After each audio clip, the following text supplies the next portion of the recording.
One-to-One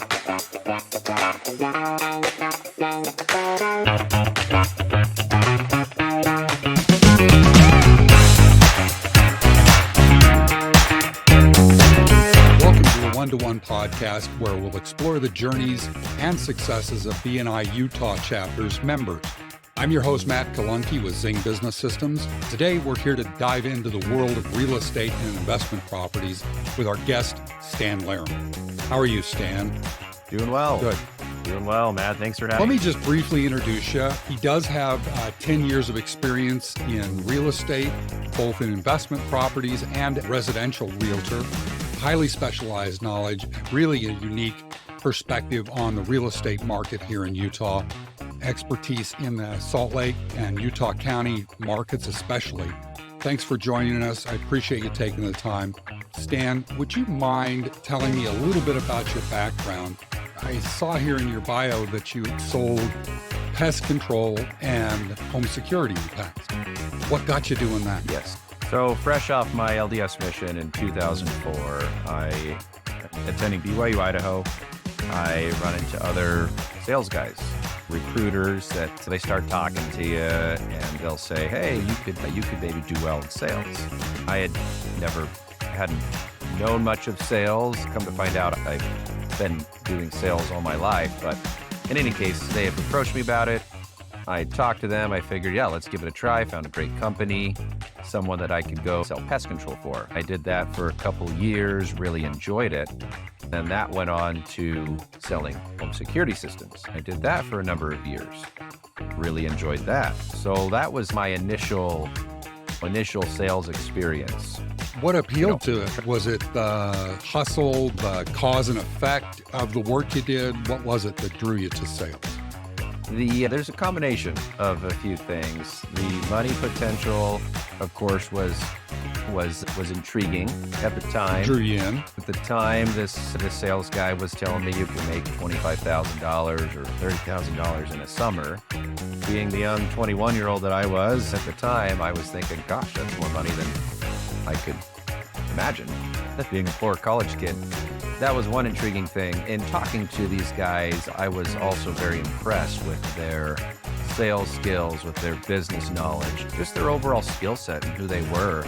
I became friends with them. That just helped me to take that step. Was there a point, obviously you're going to school, but was there a point you realized that, man, this is it, but I'd like to do something in real estate? What drew you to real estate out of continuing with home security and other sales that you've done previous?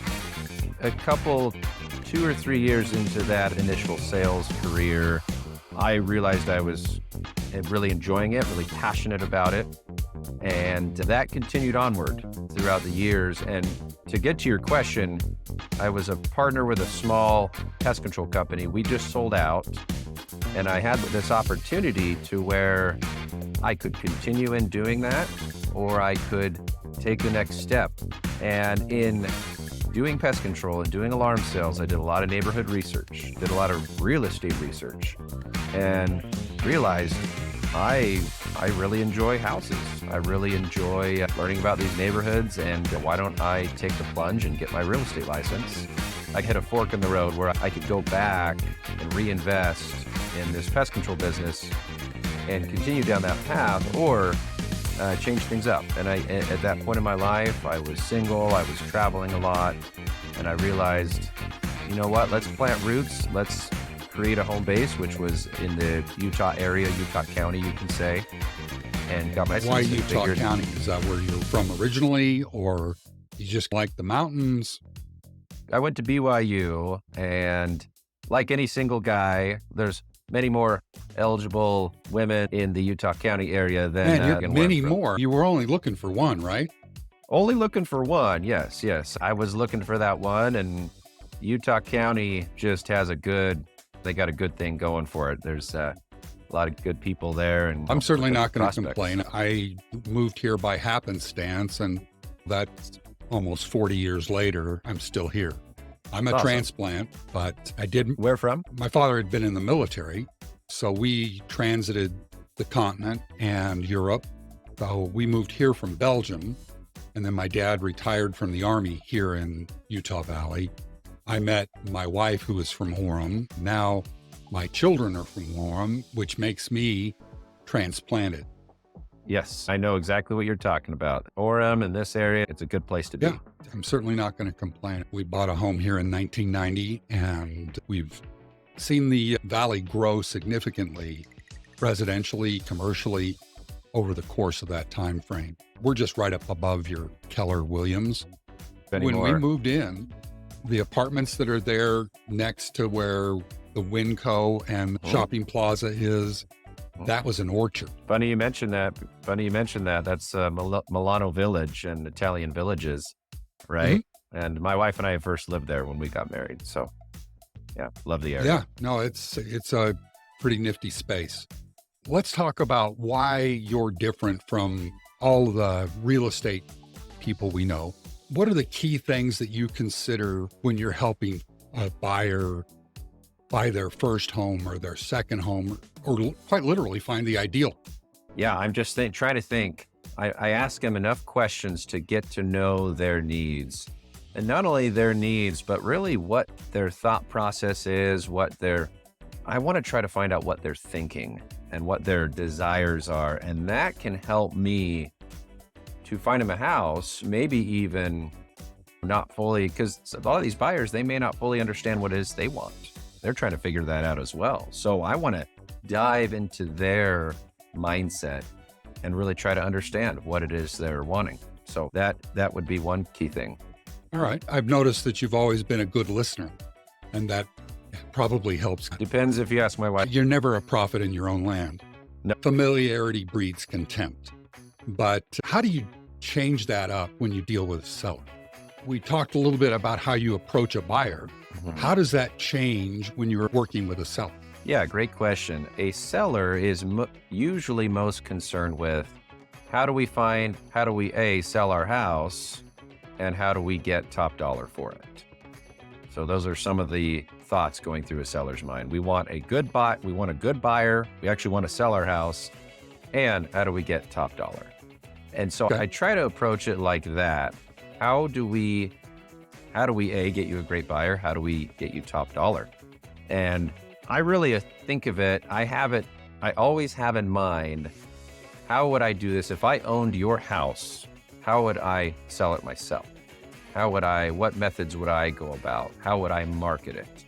And so that's my mindset. And I try to be on the same page. I try to understand what they're going through. And there can be other conditions that I need to learn, right? Are they going through a divorce? Are they getting a job that's taking them out of state? Understanding their situation helps me to understand their urgency and just how we need to act accordingly. That is, in a nutshell, that's how I do it. And how do you gauge your success when approaching a new seller or a new prospective buyer? Yeah, great question. Let me ask, how do I gauge if I'm helping them to my best ability, or just maybe help me understand? Obviously, if you make the sale or if you sign them as a client, that's a gauge of success. Mm-hmm. But is that always success? Not necessarily. I think really the answer to your question would be, am I helping them achieve their goals, their real estate goals, right? Someone once said this, and I love this. What do we as realtors actually do? We help people achieve wealth through the buying and selling of real estate. So if that's what you're doing, you are being successful. Maybe to answer your question, that if I am engaging and helping people with that, then I am being successful. And it's not about the commission. It's not about what's happening on my end per se. If I can help the client achieve wealth through real estate, then that is going to take over. That will help me to be successful ultimately, right? It's that it may not pay you that day, but it will pay you in the long term. Absolutely. Because it builds your integrity, it builds your experience, because honestly, it's the ones that get away that teach you the most. Yep. And I could spend good time on a client and maybe we get very close, but things don't work out. and maybe they have a change in their plans and they go elsewhere. But I definitely learned, let's say I learned a lot on that, and every real estate transaction is a big learning experience, and I can take that to the next one. So to your point, Right. might not be success that I visually see right away, but it definitely pays down the long road. Especially when you're taking the long approach to this career. There's no shortcuts. There's no simple, the quick buck in real estate it's a means to an end. And those are the Right. people that don't last. You talked a little bit about this earlier, and some of the things that provide distinction for you is investment properties. Explain to me what makes an investment property a good choice for some of your clients. A lot of people want to they want to get that rental property. They want to get an income producing property. And knowing where to start is the key, right? For me, I started with my first rental years ago and overall had a good experience. And as I'm getting those cash flows from the rents, I want to do it again. I want to buy another one. At the same time, my clients are catching on. They're seeing me investing in rental properties. They're asking, "Hey, what are you doing? How is this working?" It becomes a conversation. It's not a sales pitch or something I'm per se approaching them with, but it becomes a conversation. And through my experience, I've been able to simply discuss and educate, help people see the value of acquiring rental properties. And not just acquiring the property, but helping them to manage it if they want to manage it themselves. I can show them simple tools to walk them through that process.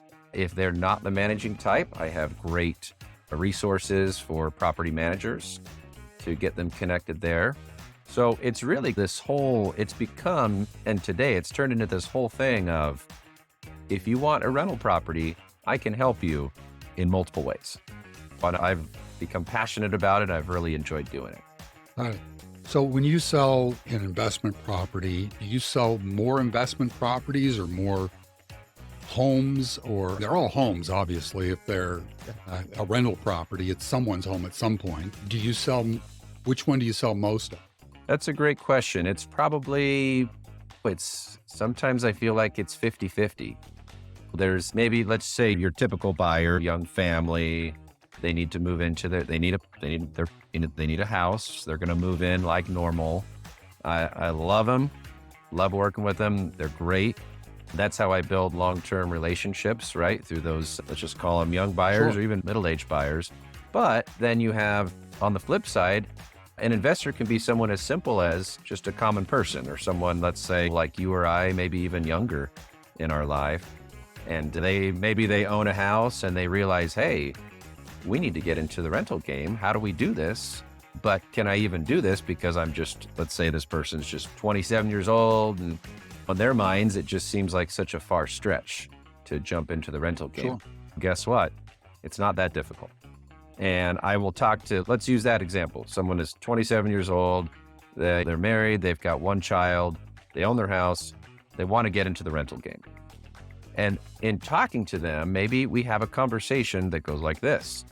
We start talking about their current house, and they're in, let's say, 2,000 square feet, 4 bedrooms, 2 bathrooms, something like that. And I talk to them about, hey, why don't you buy a house similar to yours, maybe just a little nicer, or just give you a little more space, and let's turn your current house into a rental.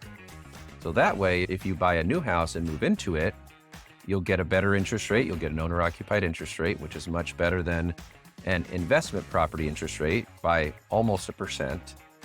So you'll get a better interest rate if you purchase a new home that you move into, and let's turn your current house into a rental. And that is, of course, with the understanding that property will be a good fit as a rental, which a lot of houses here in the Valley are great fits. So something like that Right. is a great way of helping. Flip the script on them a little bit and say, your house is a great place to rent. Why don't you find a better place? Yeah. Your house is a fantastic rental. Yeah. And the maintenance record. Yes. You know how to maintain it. You know what it takes. So let's help you get another place. And then there, you got more space. So it'll make your wife happy, and will turn your current place into a rental. No problem. Got it. What are some of the big misconceptions that people have about the real estate market, and you find yourself helping them clarify that? Great question. Do I need 20% down to buy a house? My grandpa told me I need 20% down. Is that true? No, that's not true. It can be a good use of your money if you have the means. It can be a good option, I should say, because you'll avoid mortgage insurance. But you can do it for as little as 3 to 5% down. And in some cases, there are grants, terrific grants that will pay for your down payment. Just as an example, there's a Utah housing program that if you're a first-time home buyer and you're buying new construction, Utah Housing will give you, it's basically an interest-free loan, $20,000 interest-free loan that you can use as a down payment. The catch is you will pay that back when you sell or refinance. Okay, so whenever that comes, you're going to pay that back. But until then, that's an interest-free loan for $20,000 that could cover your whole down payment and potentially closing costs as well. So something like that is a common misconception. And even just another answer to your question, how does a realtor fit in? I don't know if I can afford a realtor. Great question. Typically here in Utah, it's very common for the seller to pay for one's buyer agent. That is very common. And now on a side note, there was some news recently about the big settlement with the National Association of Realtors. And without getting on that too deeply, it is important to know that, of course, all commissions are negotiable. But going back to my point, the seller can and typically will pay for the buyer's agent, or in other words, it will come out of the transaction to pay for the agent, therefore making it much easier for the first-time home buyer. They won't have to worry about they won't be physically cutting a check or anything like that. So that is a huge help. Even though they're indirectly subsidizing. Correct. It's coming out of the transaction. And as opposed to out of pocket. Correct. Yep. So whether you say a buyer is technically, both buyer and seller have stake in that, right? Because it is coming out of the transaction itself. But in any case, it creates an easy situation, a manageable situation for the buyer. Yeah, that's one other little item, and that buyers always they just get excited. They're like, great, we're not paying you anything. And I'm like, you could say it that way. Yeah, it's coming out of the transaction, but you can, sure, you can say it that way. Let's talk a little bit about your unique selling proposition. And this stood out from the questions that you filled out. It said, you mentioned being a hustler for your clients. Can you give me some examples where that trait is particularly effective and came into play? People want an agent to work hard for them, right? And no one, in this day of age, no one wants a lazy agent, right? I can happily say I'm the opposite of that. I want to go and fight for my clients. I want to find them their house, even if that means I'm going door knocking, searching in neighborhoods and telling people, hey, I've got a great buyer for this exact neighborhood. Do you know of someone looking to sell?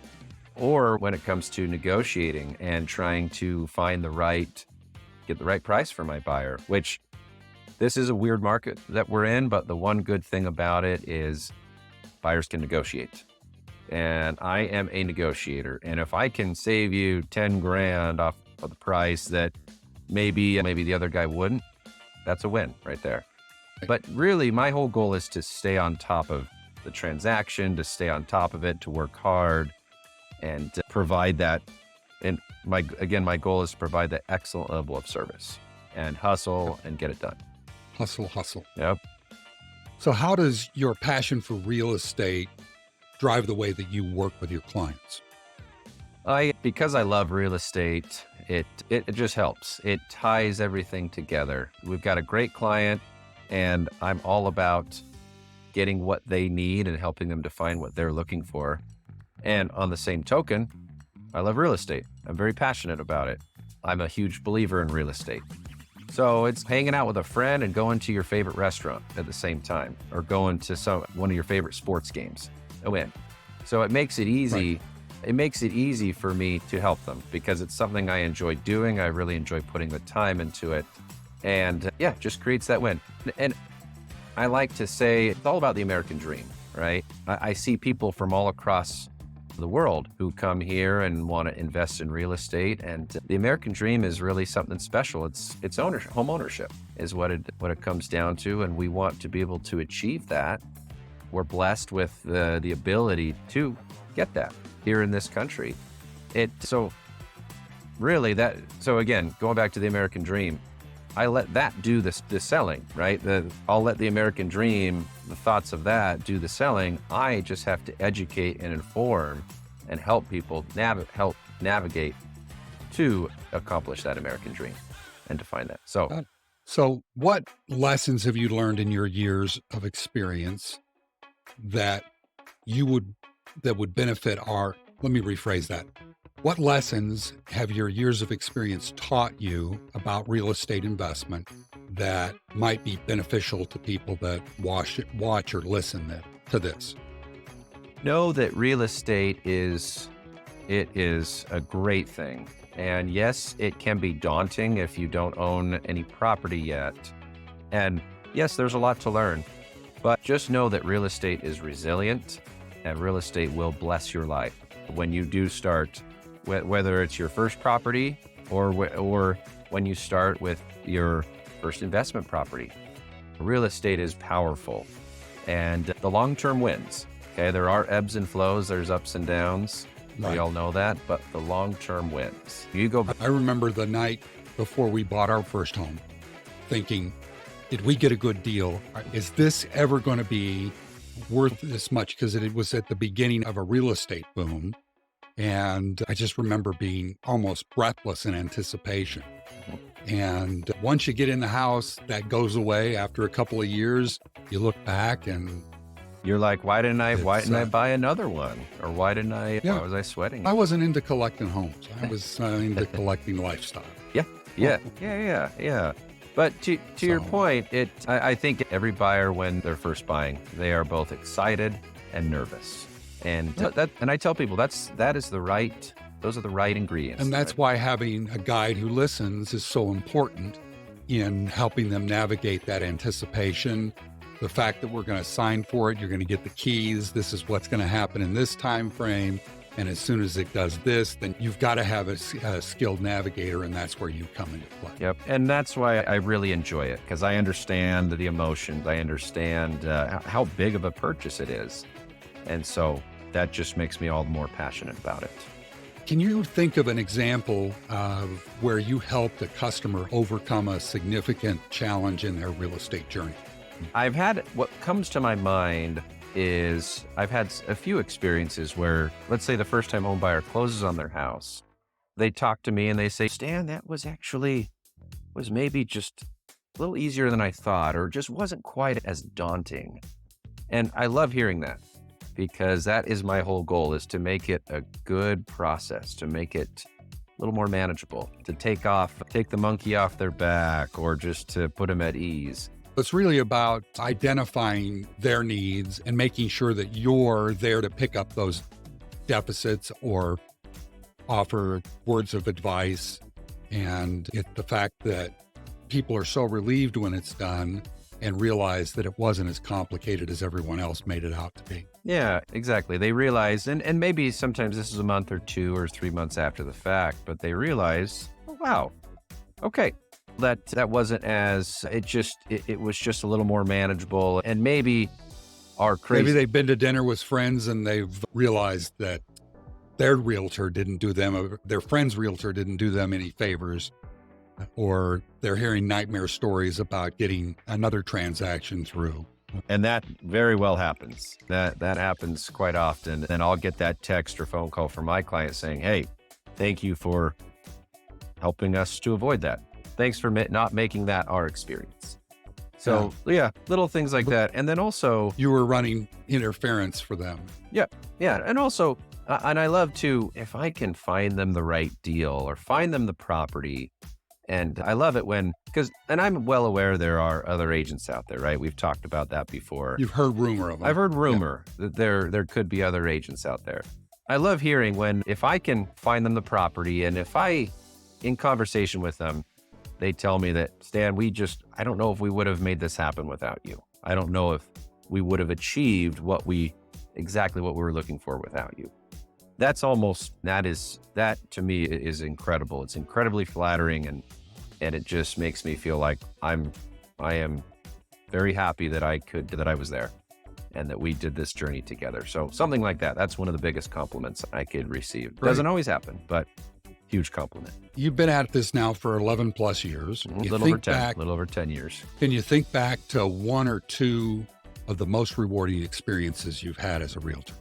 I would say that's a great question. There's just so many going through my mind right now. I would have to say that there's a couple experiences. I've got some great investors who at first, they were just the regular buyer, the regular young couple looking for a house. Let's figure this out. Let's do this. I helped them with that. And they want to buy their first investment property, and I helped them with that as well. And then they get this itch of, I want to do this again and again. What was once just husband and wife buying their first property together years ago, now that same couple owns, I think it's about 8 or 9 properties. And again, they were just a regular home buyer once upon a time, and here they are years later with several properties. And I probably have that with a handful of clients. So it's turning them from an investor or from a first-time buyer or a solo purchase into a portfolio purchase. Yep, into a part-time job, or I should say into a portfolio. Portfolio is the right word that you described, where they have a portfolio of properties. And of course, there's work. Of course, it doesn't come easily. It's like, how are you going to eat an elephant? One bite at a time. Very rewarding. Now it's become a huge part of their lives. Yeah, those examples. And it'll enrich their lives for years to come. Absolutely. Any advice for people that are investors about getting renters or dealing with renters? Yeah. For investors in the Utah area, just know that there's a lot of good tenants here. So people ask all the time, is it going to be hard to find tenants? Are tenants going to wreck my place? Are there JOBs? Yeah. There's jobs? Yeah. And there are JOBs here. There's jobs galore. And the short answer is there's a lot of great tenants. And there are great ways to find those tenants, simple ways to find those tenants. So just know that part of the process it's not difficult. My wife's aunt and uncle have an extensive portfolio that they have collected over probably 50, 60 years of investing in the Salt Lake market. And one of the things that they did, or that they do whenever they're renting to someone new, is they always get a look at the inside of their car. I've heard this. If it's well kept, they'll probably be well kept tenants. Mm-hmm. If they've got a trashy car, we'll take it into consideration. And I've heard a handful. Is that good advice? Very, very good advice. Yes, there's a handful of investors that do the same thing. Are there any other $1 million tips that you can think of when it comes to real estate or real estate investing? One of the big things talking about tenants, and that is sound advice, Matt, if you have the opportunity to check their car, do it, because that is a telling factor if it's trashed or if it's clean. Another important tip when getting tenants is make sure they fill out an application and do a credit and background check. Make sure they do a credit and background check. And there's tools to do that. Obviously, if you have a property manager, they will do that for you. But just simply running that background check and credit check is critical, because I have found a direct correlation with a certain high enough credit score that typically means that's a good candidate. And of course, good risk. Yes, that they are good for it. They'll pay their rent. You won't have problems. And also that background check is critical. So I prefer someone with a full clean slate. If there is an issue there, you can look at it and figure out, are they suitable for the place or not? And again, each case is different. that process really is important for renting and qualifying. Got it. So if you had 3 sentences to offer in advice to someone looking to sell their home in today's market, what would they be? So 3 sentences of words of advice if you're looking to sell. Make sure Stan Larimer. I'm here. Make sure What would the first bit of advice you'd give? the agent that you're hiring, assuming you're planning, actually, let me back up. As you're interviewing agents, make sure you get to know those agents, and the one you ultimately hire, understand who they are, understand their history, understand their success, so that they can help you to get the job done. Make sure that they take great photography. We need great photography.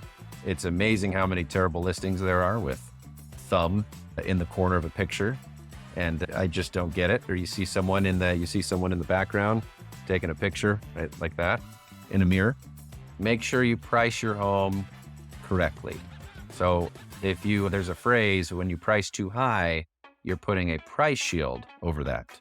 You may sit, and then eventually when you start dropping, you may need to drop it again, and you'll start getting these lowball offers. Versus if you price competitively, you'll get a lot of attention, but possibly multiple offers, and that likely will drive your price higher. So to sum up, the 3 things that you've offered are interview and get to know your real estate professional named Stan, and then make sure that you've got good photography. And the final bit is make sure that you price it right. And because you know the market, you can help them assess, I would assume. Absolutely. And one other piece, let me add, Matt, is understand how you're going to market your property. Is it a fixer-upper? Is it one that we're going to attract a lot of contractors or people that can complete the project? Or do we want to spruce it up? Do we want to do the needed touch-ups and sell it turnkey ready, let's say? So that's important to understand. How do we want to sell this? How do we want to market this? And then if the seller can get those items done, then it's up to me as the listing agent to take phenomenal pictures, get the listing spot on, and sell it accordingly. Got it. So where do you see the real estate market here in Utah going over the course of the next 5 years? Utah real estate is very resilient. I love the word resilient. It's interesting, right? Because we see rates are still high, and sometimes they trickle. They've even trickled a little higher over the past couple weeks. But our Utah real estate market is very resilient. And the reason for that is we have so many people moving here. People coming for jobs, people coming for family reasons. And Utah County... For the geography. And the Wasatch Front is expected, it's Utah County and maybe the Wasatch Front as well. We're expected to double in population over the next 20 to 25 years. So if that tells you anything about where real estate is going, that's a very positive indicator. And yes, there are ebbs and flows. Yes, there can be situations outside of our control, but we know that the long term wins. And every 10 years you go back in time, go back 10 years, you'll see the market has always been lower and lower. Therefore, it's wise to guess that trend will continue, right? So just understand that our Utah market is resilient. Unless you were looking back at 1997 and 2008. Right. There's a couple years that maybe that dip was a little further, but suffice to say. But then it raced back. Yeah. Oh yeah. It rebounded. It's far rebounded. And we're almost, depending on what areas, we are going through a weird market right now, but our all-time market high was around middle of 22. And we dipped down with interest rates rising. And in some areas, we've almost recovered.